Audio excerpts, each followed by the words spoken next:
رات کے 2 بج رہے تھے۔ حویلی پر گہری خاموشی طاری تھی، اتنی خاموشی کی دور کہیں گھڑی کی ٹک ٹک بھی صاف سنائی دے رہی تھی۔ اچانک حویلی کے بیرونی گیٹ سے ایک جیپ کے رکھنے کی آواز گونجی۔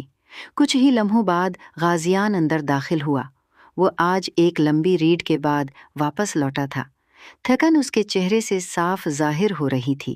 وردی کے اوپر والے 2 بٹن کھلے تھے، آستینیں کہنیوں تک چڑھی ہوئی تھیں اور بال قدرے بکھرے ہوئے تھے، مگر اس کی شخصیت کا روب اب بھی ویسا ہی تھا۔ وہ چند قدم آگے بڑھا تو لاؤنج کی مدھم روشنی میں صوفے پر بیٹھی امائرا پر اس کی نظر پڑی۔ وہ چونک گیا۔ تم ابھی تک جاگ رہی ہو؟ غازیان کی بھاری آواز خاموش لاؤنج میں گونجی۔ امائرا نے آہستہ سے سر اٹھایا۔ اس کے چہرے پر پریشانی صاف لکھی ہوئی تھی۔ میں آپ کا ہی انتظار کر رہی تھی غازیان، مجھے آپ سے بات کرنی ہے۔ غازیان نے اسے چند لمحے غازیان غور سے دیکھا، پھر ایک تھکی ہوئی سانس خارج کی اور صوفے پر بیٹھ گیا۔ اس نے سر پیچھے ٹکا کر آنکھیں موند لیں۔ کہو، میں سن رہا ہوں۔ امائرا کچھ لمحے وہیں کھڑی رہی۔ اس کے ہاتھ آپس میں الجھے ہوئے تھے۔ وہ کئی بار دل میں اپنی بات دہرا چکی تھی، مگر اب غازیان کے سامنے کھڑے ہو کر سب الفاظ بکھرے بکھرے محسوس ہو رہے تھے۔ آخرکار اس نے ہمت کی۔ دادا جان نے جو فیصلہ کیا ہے۔ غازیان نے آنکھیں کھول دیں۔ امائرا نے نظریں جھکا لیں۔ میں نے سب کے سامنے اسے قبول کر لیا تھا، لیکن میرا دل اس کے لیے تیار نہیں ہے۔ غازیان کے چہرے پر سنجیدگی چھا گئی۔ کیوں؟ امائرا نے ایک گہری سانس لی۔ کیونکہ میرے کچھ خواب ہیں غازیان۔ غازیان خاموشی سے اسے دیکھتا رہا۔ میں یہاں اس حویلی کی دیواروں میں دفن نہیں ہونا چاہتی۔ اس کی آواز آہستہ آہستہ بھرنے اپنا کیریئر بنانا ہے۔ میں صرف کسی کی بیوی بن کر اپنی پوری زندگی نہیں گزارنا چاہتی۔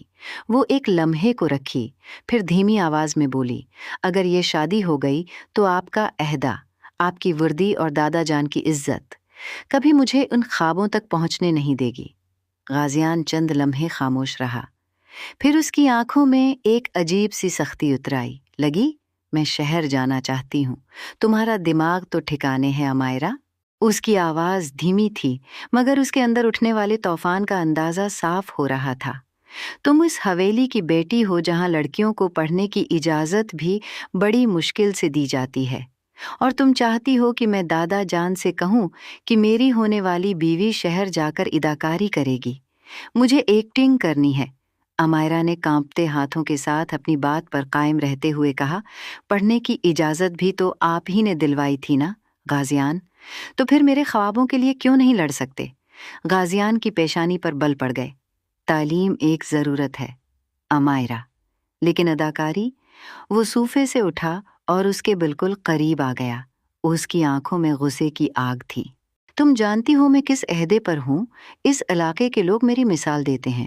کیا تم چاہتی ہو کہ تمہارے اس شوق کی وجہ سے میری وردی پر کیچڑ اچھالا جائے؟ لوگ کہیں کہ غازیان کی بیوی ناچتی گاتی پھر رہی ہے۔ امائرا کی آنکھوں سے آنسو بہہ نکلے۔ اوس نے بمشکل خود کو سنبھالا۔ تو آپ کو صرف اپنی وردی اور حویلی کی عزت کی فکر ہے؟ غازیان نے کچھ کہنا چاہا، مگر امائرا نے اس بار اسے روک دیا۔ میرے دل کی کوئی قدر نہیں۔ اس کی آواز بلند ہوتے ہوتے اچانک ٹوٹ گئی۔ میں یہاں گھٹ کر مر جاؤں گی۔ غازیان نے غصے میں اس کا بازو مضبوطی سے جکڑ لیا۔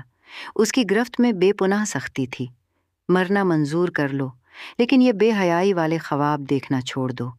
اس حویلی کی دیواریں جتنی اونچی ہیں، یہاں کی غیرت بھی اتنی ہی سخت ہے۔ میں تمہیں پسند کرتا ہوں، اس کا یہ مطلب ہرگز نہیں کہ میں تمہیں خاندانی روایات کی دھجیاں اڑانے دوں گا۔ امائرا نے تڑپ کر اپنا بازو چھڑانے کی کوشش کی۔ اوس کی آنکھوں سے آنسو مسلسل بہہ رہے تھے۔ آپ بھی بالکل ان جیسے ہی نکلے۔ وہ چند لمحوں کے لیے رکھ گئی، جیسے یہ الفاظ کہنا بھی اس کے لیے تکلیف دہ ہو۔ پھر اس نے غازیان کی آنکھوں میں دیکھ کر کہا، پتھر دل، آپ کو مجھ سے نہیں، اپنی انا سے محبت ہے۔ غازیان کے چہرے پر ایک لمحے کے لیے ایسا تاثر آیا جیسے اس کے الفاظ نے اسے اندر تک زخمی کر دیا ہو، مگر اگلے ہی لمحے اس کا غصہ پھر غالب آ گیا۔ اس نے امائرا کو جھٹکے سے خود سے دور کیا۔